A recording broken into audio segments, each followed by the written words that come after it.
NCP যেদিন জুলাই সনদে যেদিন চান করবে সেদিন তারা কক্সবাজার গেছে কি করতে, খাইতে আর নাচতে। আর বিএনপি অন্যান্য দল এখানে জুলাই সনদে সাইন করছে, তারা জুলাই সনদটা আগে বাস্তবায়ন করার চেষ্টা করছে।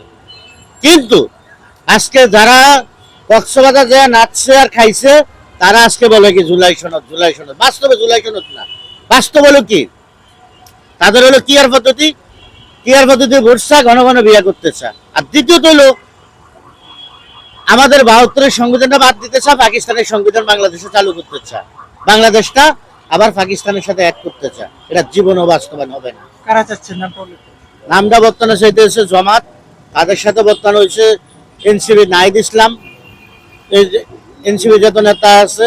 তারপরে দেখেন আবার আছে বর্তমানে আমাদের বীর মুক্তিযোদ্ধা কর্নেল অলি আহমেদ, তারে যারা আমরা শ্রদ্ধা করছি, তারে কিছুদিন আগে চিরাঙ্গি শহরে তারা বলে, তিনি বলে নাকি বলে স্বাধীনতার ঘোষণা দিচ্ছে।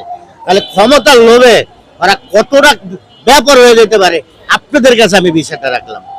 তিনি ছিল কি, জিয়াউর রহমানের একজন পিএস, সে ছিল জিয়াউর রহমানের পিছে, জিয়াউর রহমানের সাথে রাজনীতি করছে, জিয়াউর রহমানের সাথে থাকছে, তারে আমরা অনেক শ্রদ্ধা করি, তারে কিন্তু অনেক শ্রদ্ধা করি। সেই লোক 2006-এর পরে আওয়ামী লীগের নির্বাচন করে ক্ষমতার জন্য, 2024-এ পরে 26-এ জামাতুল্লাহ নির্বাচন করে। তাহলে তিনি ক্ষমতার জন্য কতটুকু ব্যাপার হয়ে গেছে। তাহলে আজকে বাংলাদেশের জনগণের কাছে বলতে চাই, আপনারা দুধরে দুধ বলবেন, মুতরে মুত বলবেন, তাদের মতো বেপরোয়া লোকের সাথে যাবেন না, তাদের পাশে থাকবেন না। আল্লাহ পাক আমাদেরকে বাঁচাইছে, আল্লাহ পাক আমাদেরকে বুদ্ধি জ্ঞান দিয়েছে, মানুষের কাছে যাইতে পারছি, কথা বলতে পারছি।